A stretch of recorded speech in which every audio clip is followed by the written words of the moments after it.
A thick fog rolled into the city just as the last train of the night pulled into the station. The screech of its rusted brakes echoed eerily through the empty platform. The lights in the station flickered, creating an unsettling rhythm as the few passengers who dared ride this late boarded. Emma clutched her umbrella tightly, the damp chill seeping through her coat.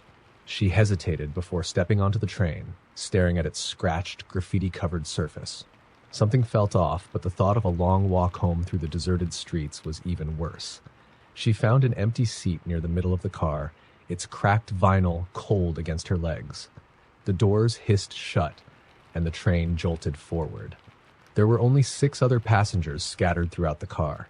A man in a hooded sweatshirt staring intently at his phone, a tired-looking nurse nodding off with her bag on her lap, a pair of teenagers whispering conspiratorially, and an old man clutching a wooden cane, staring blankly ahead. Across from Emma sat a woman with impossibly pale skin and long black hair that hung in greasy strands over her face. She was dressed in outdated clothes, her thin hands folded neatly in her lap, her eyes fixed on something unseen. The train's interior lights buzzed faintly, casting everyone in a sickly yellow hue. As they sped through the tunnels, Emma noticed the graffiti on the walls outside seemed wrong. It twisted and shifted as if alive, forming grotesque faces that sneered and screamed silently in the dim light. She shook her head, blaming her exhaustion, and looked back at the other passengers. The hooded man was gone. His seat was empty, his phone lying face up on the floor. The screen cracked. Emma hadn't seen him leave, and the doors hadn't opened since they left the station. She glanced at the others, but no one else seemed to notice. The nurse was still dozing, the teenagers were engrossed in their conversation, and the old man hadn't moved. The woman across from her, however, was now staring directly at Emma. Her eyes were glassy and unblinking, her head tilted ever so slightly to the side. Emma felt a shiver run down her spine and quickly looked away. The train slowed and stopped at the next station, but the doors didn't open. Outside, the platform was shrouded in darkness. There were no signs, no advertisements, and no people. Just a long, empty stretch of concrete leading into the void. The train lingered for an agonizing moment before continuing into the tunnels. One of the teenagers suddenly let out a blood-curdling scream. Emma turned just in time to see him clawing at his throat, his eyes bulging as if something was choking him. His friend shrieked and tried to help, but the boy slumped forward, lifeless. His friend backed away, trembling, and ran toward the next car, but the door wouldn't budge. She pounded on it, crying for help, but no one came. Emma stood, her heart pounding, but before she could move, the lights in the car flickered and went out. For a moment, the train was plunged into darkness, the only sound the rumble of the wheels against the tracks. When the lights came back on, the teenager and her friend were both gone. The nurse, too, had vanished, her bag left behind on her seat. Only Emma, the old man, and the pale woman remained. Emma's breath came in shallow gasps as she looked around the car. The old man had turned to face her, his eyes now a milky white, his mouth stretched into a grotesque grin. The pale woman stood, her movements unnaturally jerky, her head snapping toward Emma with a sickening crack. Her lips parted, revealing sharp, yellowed teeth. The train shuddered, its speed increasing as it hurtled deeper into the tunnels. The windows showed nothing but darkness now, and the air grew colder with each passing second. Emma backed away, her mind racing for an escape. The emergency stop handle was only a few feet away, but as she reached for it, the old man raised his cane and slammed it into her hand with inhuman strength. She cried out in pain and stumbled, falling to the floor. The pale woman loomed over her, her shadow stretching unnaturally across the car. Emma scrambled backward, but the walls of the train seemed to close in around her. The woman's face twisted into something monstrous, her features elongating, her eyes glowing faintly in the dim light. The train screeched to a halt, and the doors opened. Emma turned her head and saw a platform bathed in a strange red light. Shapes moved in the shadows, too many arms, too many legs, crawling, slithering toward her. The air was filled with whispers, low and guttural, speaking a language she couldn't understand. The last thing Emma saw was the pale woman's hand reaching for her, impossibly long fingers curling around her throat. The doors closed and the train pulled away, leaving behind nothing but the faint echo of Emma's final scream. By morning, the train was back in service, pristine and empty, as if nothing had happened. Story number 2. The bus was late. It always was, but tonight the delay felt heavier somehow, the darkness thicker. Marcus stood under the dim orange glow of a flickering street lamp, the only light in the desolate lot. The schedule board was blank, and the digital sign above the bench blinked out of service in jagged letters. Finally, the bus arrived, its headlights cutting through the fog. The vehicle was older than Marcus remembered, its paint peeling and windows clouded. As it hissed to a stop, the doors creaked open, revealing a driver who didn't look quite right. His uniform was outdated, his face pale and drawn, his eyes sunk in pits that didn't seem to focus on anything. Marcus hesitated, but the biting cold urged him forward. He tapped his card on the reader, but it didn't beep. The driver just stared ahead, motionless, as Marcus moved to the back of the nearly empty bus. He chose a seat near the middle, away from the few passengers scattered throughout. The doors slammed shut, and the bus groaned as it lurched back onto the road. The interior smelled faintly of mildew, and the floor was sticky underfoot. Marcus glanced around, uneasy. The passengers were strange. A woman sat cradling something swaddled in a blanket, rocking it gently, but there were no baby sounds, only a faint, wet squelching noise. Across from her, a man in a tattered suit was muttering under his breath, clutching a briefcase with white-knuckled hands. Further back, an elderly couple sat perfectly still, their heads bowed, their faces hidden in shadow. The lights overhead flickered as the bus turned onto a road Marcus didn't recognize. He checked his phone, but there was no signal. When he tried to peer out the window, all he could see was darkness, though he was certain they hadn't left the city. The muttering man suddenly stood up, his voice rising. "It's not right. We're not going where we're supposed to." His wild eyes darted around the bus. "We're all going to..." His sentence was cut short as the driver slammed on the brakes. The man stumbled forward, hitting the floor with a sickening crack. Before Marcus could react, the driver rose from his seat. The man was sprawled across the aisle, groaning in pain, but the driver didn't help him up. Instead, he crouched down, his face unnervingly close to the injured man's. Then, with a guttural growl, the driver grabbed him by the shoulders and dragged him toward the front of the bus. The man screamed, thrashing wildly, but his cries were drowned out by the roar of the engine as the bus accelerated. Marcus clutched the edge of his seat, frozen in place. None of the other passengers reacted. The woman with the blanket continued rocking. The elderly couple remained bowed and silent, and the lights flickered more violently. When the bus stopped again, Marcus expected to see a normal bus stop, or maybe even the man being thrown off. Instead, the doors opened onto a void. A swirling blackness seeped into the bus, bringing with it a sharp, metallic smell. The driver stepped out and disappeared into the darkness, dragging the still screaming man behind him. The doors slammed shut, and the bus continued on its way, driverless. Marcus jumped to his feet, gripping the overhead rail as the bus veered sharply. "What the hell is going on?" he shouted, but no one answered. The elderly couple slowly raised their heads, and Marcus gasped. Their eyes were hollow sockets, dark and empty, their skin a waxy gray. The woman with the blanket began to laugh softly. She turned toward Marcus, pulling back the swaddle to reveal what she'd been holding, a mangled, bloodied mass that pulsed faintly, as if alive. Marcus stumbled backward, his heart pounding as he tried to make sense of what he was seeing. The bus lurched again, throwing him into the seat behind him. The lights flickered out completely, leaving him in pitch darkness. For a moment, there was only silence, then the faint sound of footsteps. They weren't hurried, but they were deliberate, moving closer and closer. A cold breath brushed the back of his neck, and he spun around, but there was no one there. When the lights came back on, the passengers were gone. The bus was empty, save for Marcus and the sound of the engine. Panicking, he ran to the front, grabbing the wheel, but it wouldn't budge. The windows showed nothing but an endless expanse of black, the outside world seemingly erased. He screamed, pounding on the doors, but they wouldn't open. The bus slowed, and the doors hissed open one last time.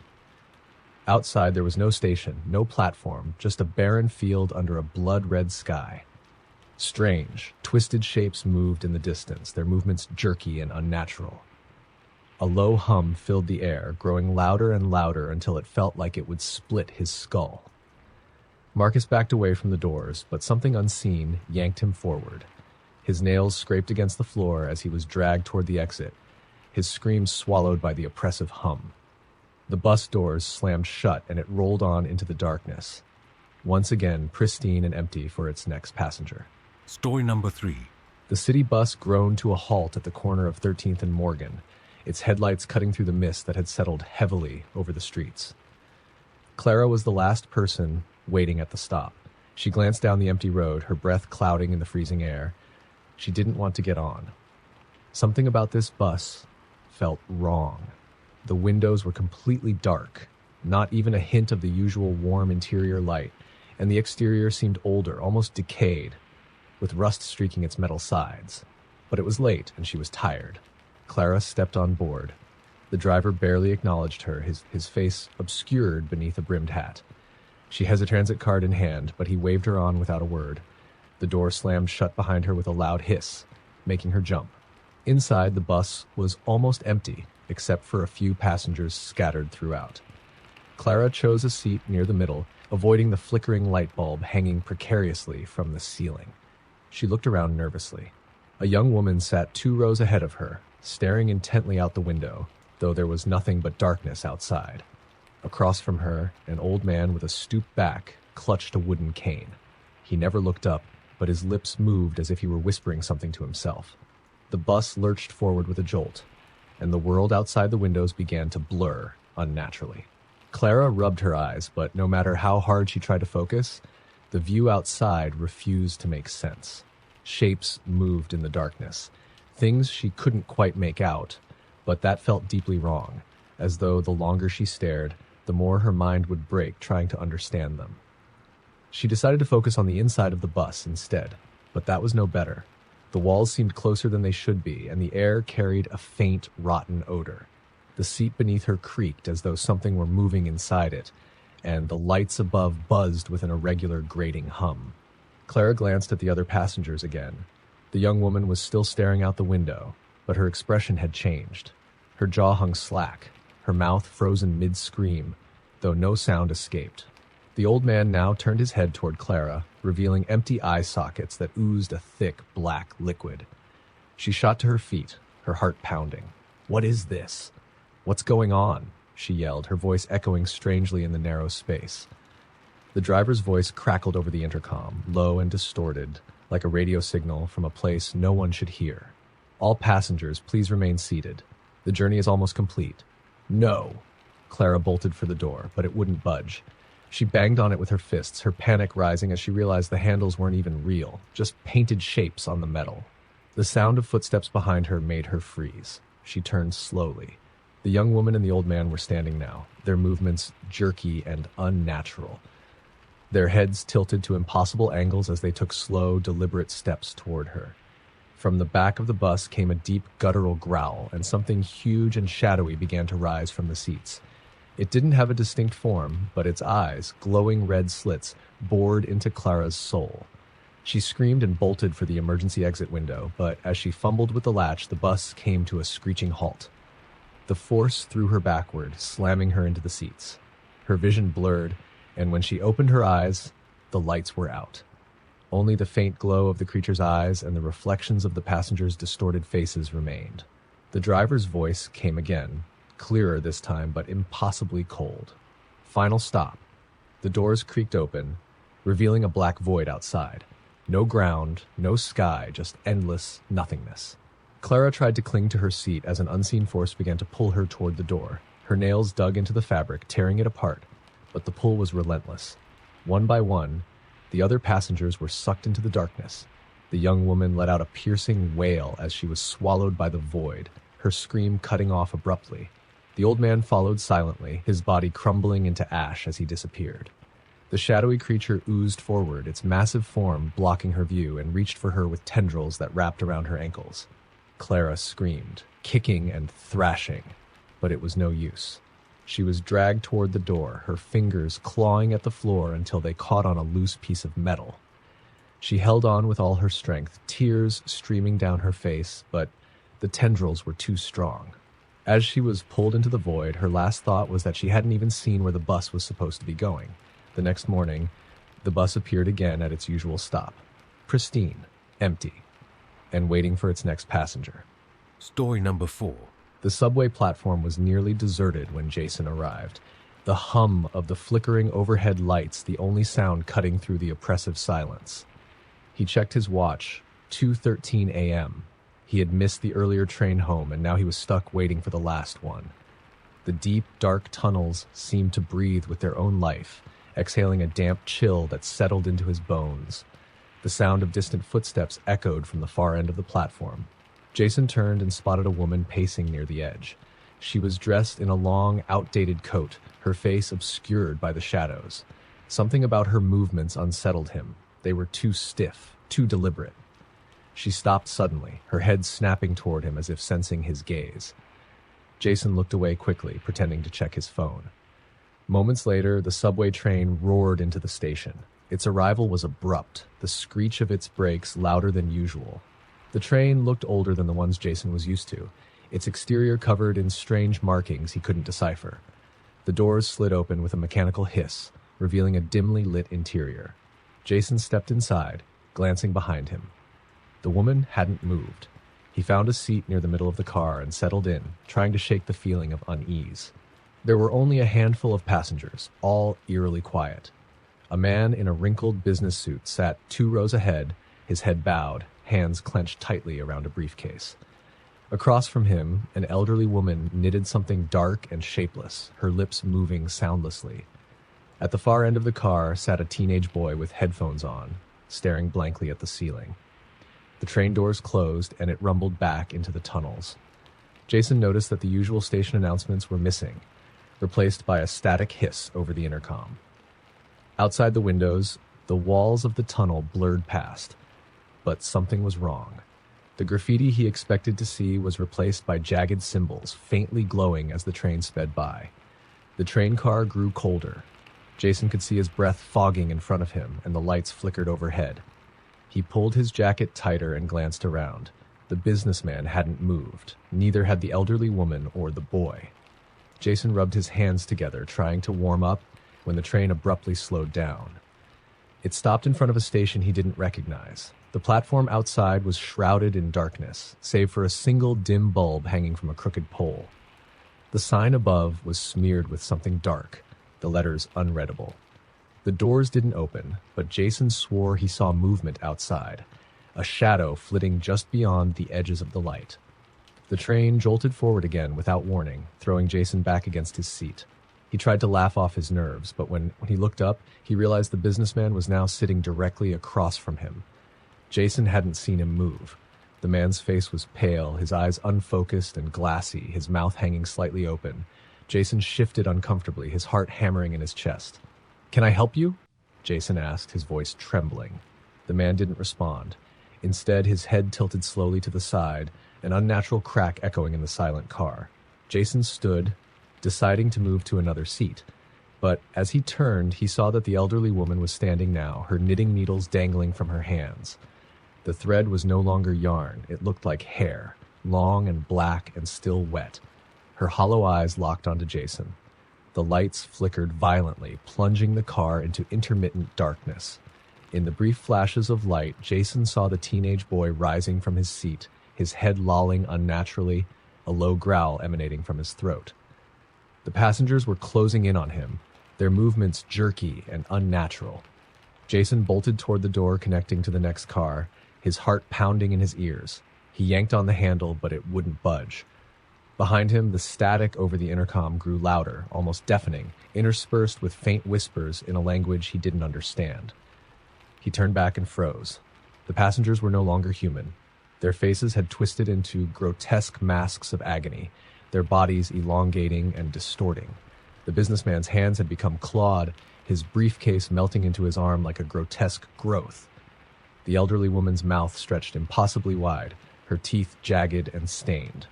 The teenage boy's head now floated inches above his shoulders, tethered by thin strands of sinew. Jason screamed and threw himself at the door, kicking and pounding until it finally gave way. He stumbled into the next car, slamming the door shut behind him. This car was empty, but the lights here were even dimmer, casting long, unnatural shadows that seemed to move on their own. The train began to speed up, the wheels screeching as if the entire thing might derail. Jason gripped a pole to steady himself. his breath coming in shallow gasps. He glanced out the window, but the tunnel walls were gone. Instead, there was an endless void, black and pulsating, with faint shapes writhing within it. The intercom crackled to life again, and this time a voice spoke. It was deep and distorted, each word dripping with malice. "You shouldn't have boarded this train." The car began to fill with a thick black smoke. Jason coughed and stumbled toward the emergency exit window, desperate to escape. As he pried it open, he felt something cold and wet wrap around his ankle. He looked down to see a tendril of shadow pulling him back, its grip tightening. He clawed at the window, screaming as the smoke engulfed him. The last thing he saw before the darkness consumed him was his reflection in the glass, his face twisted and unrecognizable, just like the others. The train pulled into the next station, its exterior pristine, its windows dark. The doors opened, and another tired passenger stepped aboard, oblivious to the faint, distant screams that echoed from the tunnels. Story number 5. The midnight tram was almost empty when Alyssa boarded. She had taken this route dozens of times before, but tonight felt different. The air seemed heavier, and the usual hum of the tram's engine was eerily muted. She scanned the dimly lit interior.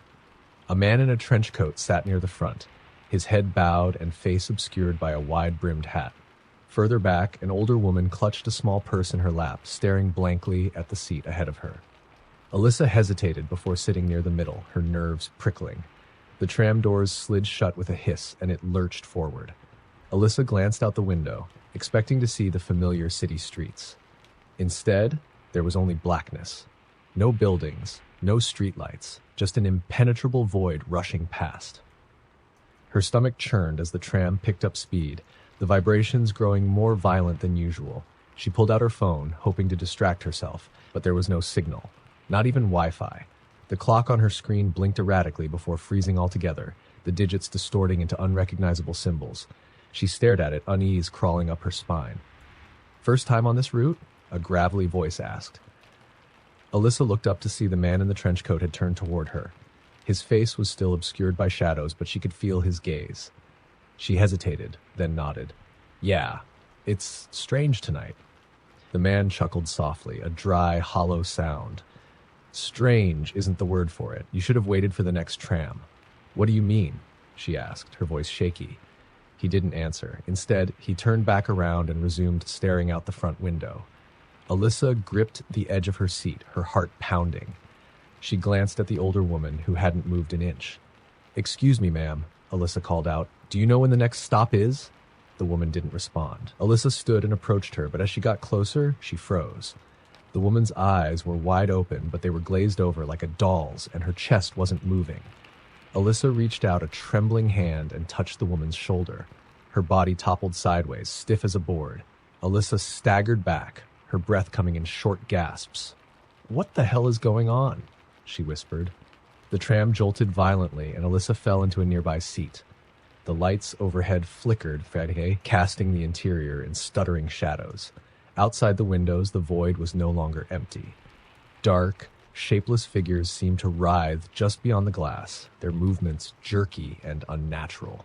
Their faces pressed against the windows, indistinct but undeniably human, mouths opening and closing as if screaming, though no sound came through. The man in the trench coat stood suddenly, his frame unnaturally tall. He turned to face Alyssa, and for the first time, she saw his face, or what should have been his face. His features were blurred, as if smeared like wet paint, with deep, empty pits where his eyes should have been. "You were warned," he rasped. His voice echoed unnaturally, as though coming from every direction at once. Alyssa bolted toward the back of the tram, her instincts screaming at her to get away. The shadows outside the windows pressed harder, their claw-like hands scratching against the glass. She reached the rear door and slammed her fists against it, trying to pry it open. The emergency release lever snapped off in her hand like brittle plastic. The tram's lights went out completely, plunging her into darkness. The only illumination came from the figures outside, their glowing eyes staring at her, unblinking. A low, guttural growl filled the air, vibrating through the metal walls. Alyssa turned, her back pressed against the door, and saw the older woman now standing in the aisle. Her head tilted at an unnatural angle, and her mouth stretched into a grotesque smile that split her face almost in half. Behind her, the man in the trench coat advanced, his blurred face rippling like water. The growl grew louder, accompanied by the screech of metal as the tram began to twist and warp around her. The walls buckled, the floor cracking open to reveal a chasm of writhing darkness below. Alyssa screamed, clawing at the walls for something to hold onto, but the tram was collapsing, disintegrating into the void. The figures closed in, their distorted faces inches from hers. Their mouths opened wide, revealing endless rows of teeth, and a deafening roar filled her ears as the floor gave way. She fell, her scream swallowed by the abyss. When Alyssa opened her eyes, she was standing on the tram platform, alone. The tram was gone, and the city streets were bathed in the soft glow of dawn. She blinked, disoriented, and checked her phone. It was 6 a.m., 3 hours later than it should have been. Her hands were shaking as she walked home, the events of the night a blur of terror. She told herself it had to be a nightmare, a hallucination. But as she turned the corner to her apartment, she caught a glimpse of her reflection in a shop window. Her face was blurry, her features smeared like wet paint. And behind her, just for a moment, was the man in the trench coat, smiling. Story number 6. The rain hammered against the windshield of the late-night shuttle bus as it wound its way down a desolate, wooded road. Amber had been reluctant to take this route home, but her car had broken down, and this was her only option. The other passengers on the bus looked just as weary as she felt, though no one spoke. She found a seat near the middle, brushing her damp hair out of her face. The bus driver, an older man with graying hair and tired eyes, gave her a brief nod before closing the doors. The engine rumbled to life and the bus rolled forward into the night. Amber pulled out her phone to check the map, but there was no signal. She frowned, tapping the screen, but it remained frozen. The sound of the rain grew louder, drowning out the hum of the engine, and the lights inside the bus flickered. "Storm must be messing with everything," she muttered, sliding her phone into her pocket. The bus slowed unexpectedly, and Amber glanced out the window. They had stopped in front of a lone figure standing at the edge of the road, illuminated by the dim headlights. The man was dressed in a tattered coat, his face obscured by the brim of a wide hat. He carried an old suitcase in one hand. The driver hesitated for a moment before opening the doors. The man climbed aboard slowly, his boots squelching against the wet floor. He didn't acknowledge anyone, instead moving to a seat in the very back. Amber watched him, uneasy. Something about him felt off. The bus resumed its journey, but the atmosphere had shifted. The air inside felt colder, and Amber noticed a faint smell, earthy, like damp soil. The other passengers seemed to notice it too. A woman across the aisle wrinkled her nose, and a man in a hoodie coughed softly. Amber tried to ignore the discomfort, staring out the window as the rain lashed against the glass. The trees lining the road seemed to loom closer, their branches clawing at the bus as if trying to reach inside. A loud thud suddenly echoed from the roof. Amber jumped, and a few passengers gasped. The driver glanced nervously into the rearview mirror, but didn't stop. The sound came again, heavier this time, as if something was moving above them. The woman across the aisle whispered to her companion, her voice trembling. "What is that?" The bus driver's voice crackled over the intercom. Just the wind. Stay seated." Amber wasn't convinced. She craned her neck, trying to see the roof through the window, but it was too dark. The rain continued to pound down, masking any further noises. The bus took a sharp turn, and she felt her stomach lurch. That's when she noticed the man in the back. He hadn't moved since boarding, but now his head was tilted at an unnatural angle, almost as if he were staring at her.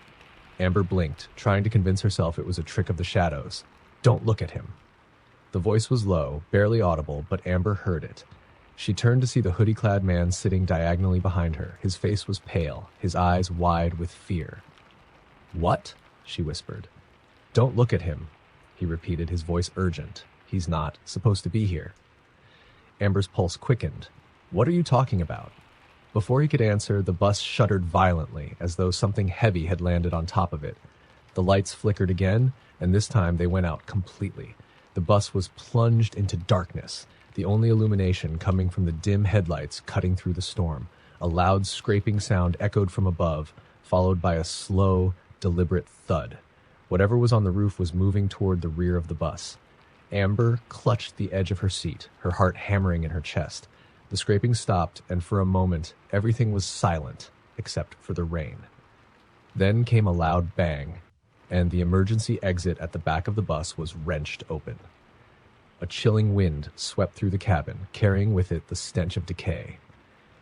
Amber turned just in time to see the man in the tattered coat rise from his seat. His movements were jerky, unnatural, as if he were a puppet on strings. He turned his head slowly, revealing a face that was impossibly wrong, its features blurred, shifting like smoke in the wind. The other passengers began to scream, but their cries were cut short as the shadows from the open door seemed to extend, twisting and reaching toward them. The hoodie-clad man lunged toward the front of the bus, yelling for the driver to stop, but the vehicle only sped up, hurtling down the rain-slick road. Amber tried to run, but the shadows were faster. They snaked around her ankles, cold and unyielding, pulling her toward the back. She clawed at the seats, screaming as the other passengers were swallowed one by one, their faces frozen in terror. The last thing she saw before the darkness claimed her was the man in the tattered coat, his hollow eyes locking onto hers. His mouth opened wide, impossibly wide, and everything went black. When the bus finally reached its destination, the rain had stopped, and the first light of dawn broke over the empty station. The doors opened, and the driver stepped off, his face blank, his eyes glazed. The bus sat there for hours, its interior spotless, its seats empty, waiting for the next passengers. Story number 7. The night bus arrived late, its headlights piercing through the dense fog that rolled over the quiet countryside. Naomi hesitated before boarding. She had never taken this route before, but she didn't have a choice. Her car had died hours earlier, and the small roadside diner where she'd called for help had insisted this bus would take her close to home. The driver didn't greet her, just nodded toward the seats as she climbed aboard. His face was hidden beneath the shadow of his cap, and his hands, gripping the wheel, looked weathered and skeletal. Naomi glanced around. The bus was nearly empty. A young man in headphones sat by the window, nodding faintly to his music. An elderly man in a suit stared straight ahead, his briefcase perched neatly on his lap. In the back corner, a woman with disheveled hair whispered to herself, her hands trembling. Naomi chose a seat near the middle and sank into it, clutching her bag. The bus groaned as it started moving, the engine's low rumble vibrating through the floor. She tried to focus on her phone, but there was no signal. Frustrated, she stared out the window instead, though the fog was so thick she could barely see anything. The minutes stretched into what felt like hours, and Naomi began to feel uneasy. The bus wasn't stopping, not at the small towns she passed earlier, not at any of the roadside signs she remembered. In fact, the surroundings had become unfamiliar altogether. The fog outside seemed alive, curling and twisting unnaturally. Shapes moved within it, fleeting but unmistakable. "Excuse me," Naomi called to the driver. "Where are we going?" The driver didn't respond. He didn't even glance at her in the rearview mirror. "Hey!" she called louder. "Where's the next stop?" The driver's head twitched slightly, but he still said nothing. The elderly man near the front turned to look at her, his expression blank, his eyes wrong. They were dull, clouded over, like he was looking through her rather than at her. Naomi's stomach turned. The bus lights flickered, plunging the interior into brief darkness. When they came back on, the young man in headphones was gone. His seat was empty, and his bag was still there, lying on the floor. Naomi stood, panic rising in her chest. Where did he go? No one answered. The elderly man had turned back to face forward, and the woman in the corner was no longer whispering. She was staring at Naomi now, her lips moving soundlessly, her eyes wide and glassy. Naomi moved to the young man's seat, looking for him, but he wasn't anywhere on the bus. The windows were sealed tight, and the doors hadn't opened. The bus slowed suddenly, jolting her forward. She glanced outside, hoping to see a station or a town, but there was nothing, just the endless fog, thicker than ever. The bus stopped in the middle of nowhere, the engine idling. The lights flickered again, and this time they didn't come back on fully. The dim emergency lighting cast long shadows across the seats. The fog outside pressed closer to the windows, and Naomi thought she saw faces in it, pale and distorted, their mouths open in silent screams. A shuffling sound came from the back of the bus. Naomi turned slowly, her heart pounding. The woman in the corner was standing now, her head tilted at an unnatural angle. Her arms hung limply at her sides, and her shadow stretched impossibly long across the floor, creeping toward Naomi like a living thing. Naomi backed away, her breath coming in shallow gasps. She stumbled toward the front, gripping the poles for balance. "Driver, stop the bus! Let me off!" The driver didn't respond, but his reflection in the rearview mirror shifted. His face wasn't his anymore. It was a featureless void, black and endless, sucking in the dim light around it. The elderly man stood suddenly, his briefcase falling to the floor with a loud thud. His movements were jerky, his limbs bending in ways they shouldn't. Naomi screamed as he lunged toward her, his mouth opening wide, wider than humanly possible, revealing rows of sharp, glistening teeth. She turned and ran to the back, the air growing colder with every step. The shadows swirled around her, whispering unintelligibly. The woman in the corner was gone now, but Naomi could feel something watching her, something crawling closer. The bus screeched to a halt, throwing her to the floor. The emergency exit door at the rear slammed open, and a howling wind rushed inside, carrying with it the sound of distant screams. Naomi crawled toward the open door, desperate to escape, but as she reached it, she froze. Outside was not the road, nor the fog. It was darkness, endless, pulsating darkness. Shapes moved within it, their forms shifting and unnatural. She could feel them watching her, waiting. Hands grabbed her from behind, cold, bony, and impossibly strong. She was yanked backward, away from the door, her screams swallowed by the wind. The last thing she saw was the driver standing over her, his featureless face inches from hers, his voice a low, guttural growl. "You shouldn't have boarded." The bus drove on into the fog, its windows dark, its seats empty once more. Waiting for the next passenger. Story number 8. The last train of the night pulled into the station with an ear-piercing screech of metal on metal. It was nearly deserted, just as Ellie expected. She was exhausted after a long shift and eager to get home, though a twinge of unease settled in her stomach as she stepped into the dimly lit car.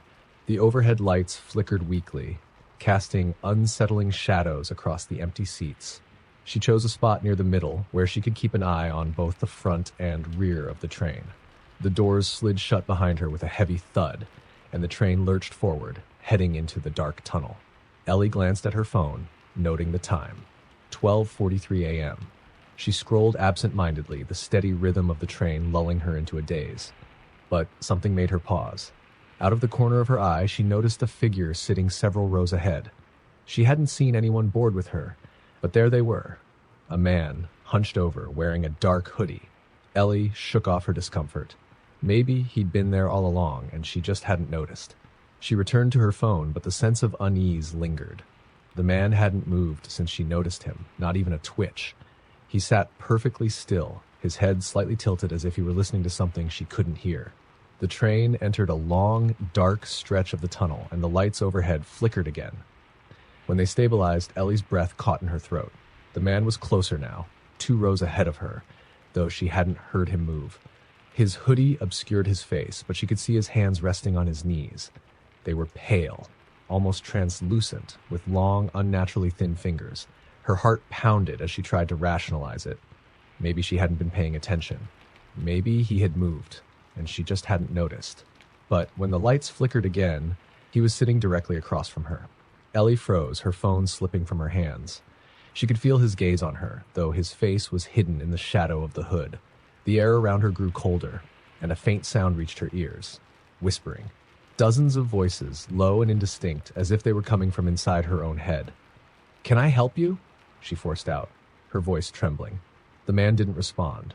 Instead, he tilted his head further, the whispering growing louder. The words were incomprehensible, but the tone was sharp and insistent, like a warning or a threat. Ellie stood abruptly, clutching the pole for balance as the train rattled through the tunnel. She moved toward the next car, her legs trembling, but as she reached the door, it wouldn't budge. She pressed the release button repeatedly, her panic rising, but the door remained stubbornly locked. She turned back to see if the man had followed her, but the car was empty. Relief washed over her, though it was short-lived. When she turned to face the next car again, she saw him through the glass, standing on the other side of the locked door. His hood had fallen back, revealing a face that was impossibly wrong, featureless and smooth, as though someone had erased his identity. Ellie screamed, stumbling backward. The man raised one of his long, skeletal hands and pressed it against the glass. The lights flickered violently, and when they steadied, he was gone. The train jolted, and Ellie fell into a seat, her breath coming in shallow gasps. The whispering was gone, but the oppressive silence that replaced it was almost worse.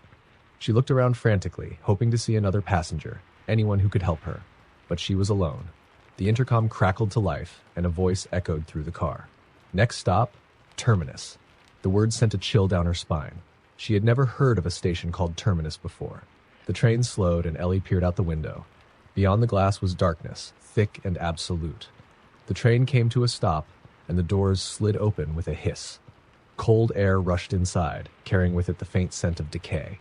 Ellie remained frozen in her seat, her instincts screaming at her not to move. But something stepped into the train, a figure, impossibly tall, its limbs too long, its face hidden in shadow. It didn't walk. It glided toward her, silent and deliberate. She scrambled to her feet and ran toward the rear of the train, her pulse pounding in her ears. The lights flickered again, and she felt the thing behind her, its presence suffocating. She reached the last car, slamming her fists against the rear door, but it wouldn't open. Turning slowly, she found herself face to face with the figure. Its face was inches from hers now, an empty void that seemed to suck the air from the room. It raised one of its hands, placing a single finger against her forehead. The whispering returned, deafening this time, and Ellie's vision blurred. When she opened her eyes, she was sitting on a bench at an empty train station. The sun was rising, casting a soft glow over the deserted platform. Her phone buzzed in her lap. She picked it up, her hands trembling, and checked the time, 5:03 a.m. She looked around, searching for the train, for the man, for anyone, but the platform was silent. The name on the station sign read Terminus. Her reflection in her phone's screen caught her attention. Her face was pale, her eyes hollow and sunken, and just behind her in the faint reflection stood the figure, watching, waiting. Story number 9. The old tram screeched to a halt in front of the stop, its faded red paint peeling under the dim glow of the streetlights. Alex hesitated. He hadn't seen anyone else waiting at the stop, and the tram looked as though it had been pulled straight out of another century. But it was late, and the quiet streets of the city weren't a place he wanted to linger. He stepped aboard, expecting to find it empty, but the car was nearly full.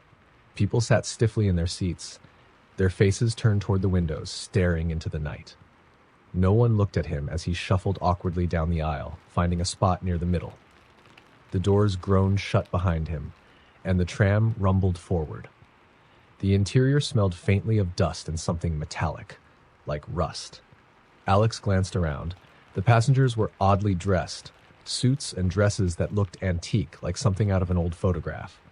A man near the front wore a wide-brimmed hat, and a woman a few rows ahead of Alex had her hair styled in tight, vintage curls. Alex leaned back in his seat, trying to shake the feeling of unease creeping up his spine. He pulled out his phone, but it refused to connect to any network. The battery indicator, which had been at 50% moments ago, now flashed red. With a sigh, he slipped it back into his pocket. The tram rolled through the city, but something felt off. The streets outside looked unfamiliar, even though Alex had lived in the area for years. The buildings were older, their facades crumbling, and the streetlights flickered weakly. There were no cars, no pedestrians, just an eerie silence that seemed to press against the windows. Alex shifted uncomfortably, glancing at the other passengers. No one had moved since he boarded. They all sat perfectly still, their gazes fixed outward. The man in the hat hadn't adjusted his position once, and the woman with the vintage curls hadn't blinked. "Excuse me," Alex said, his voice breaking the oppressive silence. No one reacted. He cleared his throat and tried again, louder this time. "Excuse me, where does this tram go?" The woman with the curls turned her head slowly, almost mechanically, to face him. Her eyes were sunken, her skin pale and waxy, and her lips parted as if she were about to speak. But no sound came out. Instead, her mouth stretched wider and wider, impossibly so, until it was a dark, gaping void. Alex scrambled back in his seat, his heart hammering in his chest. He looked around wildly, but the other passengers hadn't moved. Or had they? They were no longer looking out the windows. They were all staring at him now, their heads tilted at unnatural angles, their eyes lifeless and black. The tram lurched, and the lights inside flickered. When they came back on, Alex was alone. The passengers had vanished, leaving their seats empty. "Stop the tram!" he shouted, running toward the front. The driver sat slumped in his seat, his head hanging low. Alex hesitated before reaching out to tap the driver's shoulder. The driver's head lolled back, revealing a face that was nothing but bone, an empty skull grinning up at Alex. He stumbled backward, tripping over a seat and falling to the floor. The tram began to move faster, the city outside blurring into streaks of darkness. The interior lights flickered again, and this time when they came back on, Alex was no longer on a tram car. He was in a vast, empty space, the seats and walls of the tram replaced by an endless void. The tracks beneath him were suspended in midair, disappearing into the distance. Shadows flitted at the edges of his vision, and a low, rumbling sound filled the air. A voice echoed around him, deep and distorted. "You shouldn't have boarded." Alex spun around, searching for the source, but there was nothing but the endless void. The shadows grew closer, taking on twisted humanoid shapes. Their faces were blank, their movements slow and deliberate, as they closed in on him. He turned and ran, following the tracks, though they seemed to stretch on forever. The rumbling grew louder, joined by a cacophony of whispers that filled his mind. His legs burned, and his chest ached, but he kept running, the shapes closing in behind him. Finally, he saw something ahead, a light, faint but growing brighter. He sprinted toward it, hope surging through him, but as he drew closer, he realized it wasn't the exit. It was the tram waiting for him on the tracks, its doors open. The shadows pushed him forward, herding him toward the tram. He tried to resist, but his body moved against his will. He stumbled through the doors, collapsing into a seat as they slammed shut behind him. The tram rumbled to life, and the passengers reappeared, their lifeless eyes fixed on him. The driver's skull turned slowly, the empty sockets somehow full of malice. The intercom crackled, and the distorted voice spoke again. Next stop, nowhere. The tram sped off into the void, its lights flickering, its passengers silent, and Alex knew he would never leave. Story number 10. The subway car was unusually quiet for a Friday night. Clara clutched her backpack, trying to ignore the eerie silence that replaced the usual chatter and clamor of commuters. The train swayed rhythmically, its fluorescent lights flickering sporadically. She glanced around the car. Aside from her, there were only 4 other passengers: a middle-aged man engrossed in a book, a young couple whispering to each other, and a woman staring blankly out the window. Clara had taken this route hundreds of times, but tonight something felt off. The air was heavy, oppressive, as though the underground tunnels were swallowing all sound and light. The train jolted abruptly, throwing her forward. She caught herself on the pole and looked up to see the lights dim completely, leaving the car bathed in a faint, ghostly glow from the emergency bulbs. The intercom crackled to life, but instead of the usual robotic voice announcing the next station, there was static. A distorted, low voice muttered something unintelligible before the line went dead. The passengers exchanged nervous glances. "Technical issues," the man with the book muttered, attempting to reassure himself. The train began to slow, eventually screeching to a halt in the middle of the tunnel. Clara peered out the window, but the darkness beyond was impenetrable. A shiver ran down her spine as she noticed faint, flickering lights in the distance. They moved erratically, like fireflies, but they were too pale, too cold. "Looks like we'll be stuck here for a while," the woman by the window said, her voice trembling. The young couple whispered urgently, their words too hushed to catch. Clara's unease grew as she realized something unsettling. The faint lights outside the train were getting closer. Then there was a knock. It came from the far end of the car, loud and deliberate. The sound echoed through the silence. Everyone froze. Another knock followed, closer this time, as if something or someone was moving along the outside of the train. "Did anyone see someone out there?" the man with the book asked, his voice tight with fear. No one answered. Clara strained her ears, but all she could hear was her own heartbeat pounding in her chest. The knocks continued, now accompanied by a faint scraping sound, like nails dragging along the metal exterior. Suddenly, the lights in the car flickered back on, revealing the pale, anxious faces of her fellow passengers. The young woman from the couple screamed, pointing at the window. Clara turned and saw it, a shadowy figure standing just outside, its face obscured, but its form unnervingly human. It didn't move. It just stood there, watching. The man with the book stood up, pressing himself against the opposite door. "What the hell is that?" Before anyone could respond, the figure disappeared as quickly as it had appeared. The train jolted forward, moving again. Relief washed over Clara, but it was short-lived. The intercom crackled once more, and this time the distorted voice was clear. Not everyone will leave this train. The lights dimmed again, and the train accelerated far faster than it should. Clara gripped the pole, her knuckles white. The other passengers screamed as the train hurtled through the darkness, the walls of the tunnel a blur. Then it came to a screeching halt, throwing everyone to the floor. Clara looked around, disoriented. The doors slid open, revealing a station she didn't recognize. It was ancient-looking, with crumbling walls and faded signs in a language she couldn't read. The air was icy cold, and an unnatural mist clung to the floor. The passengers hesitated, unsure whether to leave or stay. The young man from the couple stepped forward cautiously. As he crossed the threshold, the mist coiled around his ankles, dragging him out of sight. His partner screamed, reaching for him, but the doors slammed shut, cutting her off. The train began moving again, leaving the strange station behind. Clara and the remaining passengers huddled together, their terror palpable. One by one, they vanished. First the woman by the window, then the man with the book. Each time, the train stopped at another eerie, otherworldly station, and something unseen claimed them. When Clara was the last one left, the intercom crackled one final time. End of the line. The train stopped, and the doors slid open to reveal total darkness. A force pulled her forward, and as she screamed, she was swallowed by the void. The next morning, the subway ran as usual. No one noticed the empty train car or the faint, lingering whispers in the tunnels. That